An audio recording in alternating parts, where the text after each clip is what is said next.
માંગરોળ મુરલીધર વાડી ખાતે શ્રીરામ વંદના ભવ્ય કાર્યક્રમ સાથે મહાઆરતીનો દિવ્ય આયોજન કરવામાં આવ્યું। માંગરોળથી કમલ પરમારની રિપોર્ટ। નમસ્કાર, આપ સહુનું DN24 ન્યૂઝ ગુજરાતીમાં સ્વાગત છે। આગામી 22મી જાન્યુઆરીએ અયોધ્યામાં શ્રીરામ મંદિર પ્રાણ પ્રતિષ્ઠા મહામહોત્સવ યોજાવા જઈ રહ્યો છે, જે અનુસંધાને માંગરોળમાં પણ શ્રી ગોપાલ કૃષ્ણ ગૌશાળા દ્વારા સમસ્ત હિન્દુ સમાજ આયોજિત શ્રીરામ વંદના સંગીત સંધ્યાનો ભવ્ય કાર્યક્રમ સાથે મહાઆરતીનો આયોજન કરવામાં આવ્યું, જેમાં જૂનાગઢ સાંસદ રાજેશ ચુડાસમા, માંગરોળ ધારાસભ્ય ભગવાનજીભાઈ કરગઠિયા સહિત અનેક રાજકીય, સામાજિક, ધાર્મિક સંગઠનોના આગેવાનો, વેપારી અગ્રણીઓ તેમજ વિશાળ સંખ્યામાં ભાઈઓ બહેનો રામભક્તોએ હાજરી આપી હતી। પ્રથમ પૂજિત અક્ષત કળશની પધરામણી કરવામાં આવી હતી। ગાયક કલાકારોના મધુર સ્વર અને સંગીતના તાલે રામ ભગવાનના ગીત, ભજન, ધાર્મિક ગીતોની ઘૂમ સાથે 501 દીપ પ્રગટાવી શાસ્ત્રોક્ત વિધિવત શ્રી રામ ભગવાનની મહાઆરતી કરાઈ હતી। સમગ્ર વાતાવરણ રામમય બન્યું હતું। કાર્યક્રમને સફળ બનાવવા ગોપાલ કૃષ્ણ ગૌશાળાના પ્રમુખ લિનેશભાઈ સામૈયા, પરેશભાઈ જોશી સહિતના ટ્રસ્ટીઓ સાથે રામભક્તો દ્વારા સુંદર આયોજન કરેલ હતું। દરેક વિડીયોની નોટિફિકેશન માટે અમારી ચેનલને લાઇક, શેર અને સબસ્ક્રાઇબ કરો।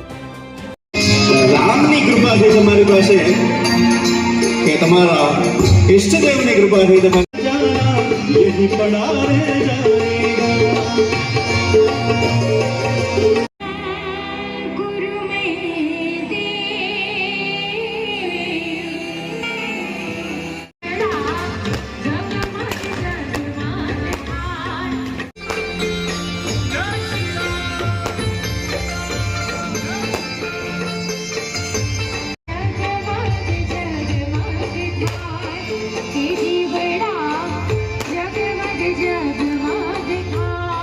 આગામી 22 જાન્યુઆરીએ અયોધ્યામાં ભગવાન શ્રીરામનું ભવ્ય મંદિર બનેલ છે, જેમાં ભગવાન શ્રીરામની પુનઃ પ્રાણ પ્રતિષ્ઠા થવાની હોય ત્યારે દેશ અને દુનિયામાં જ્યારે ભવ્ય ઉત્સવ મનાવવામાં આવતા હોય ત્યારે માંગરોળ ખાતે પણ શ્રી ગોપાલ કૃષ્ણ ગૌશાળા તેમજ સમસ્ત હિન્દુ સમાજ દ્વારા આજરોજ સંગીત સંધ્યાનું આયોજન કરવામાં આવેલ, જેમાં આપણા જૂનાગઢ જિલ્લાના લોકપ્રિય સાંસદ સભ્ય શ્રી રાજેશભાઈ ચુડાસમા તેમજ માંગરોળના લોકપ્રિય ધારાસભ્ય શ્રી ભગવાનજીભાઈ કરગઠિયા તેમજ માંગરોળ અને આસપાસના રામ ભક્તો તેમજ માંગરોળના ધાર્મિક, સામાજિક સંગઠનો અને ખૂબ મોટી સંખ્યામાં લોકો આજે આ કાર્યક્રમમાં સહભાગી થયા અને આ કાર્યક્રમને સફળ બનાવવામાં આવેલ।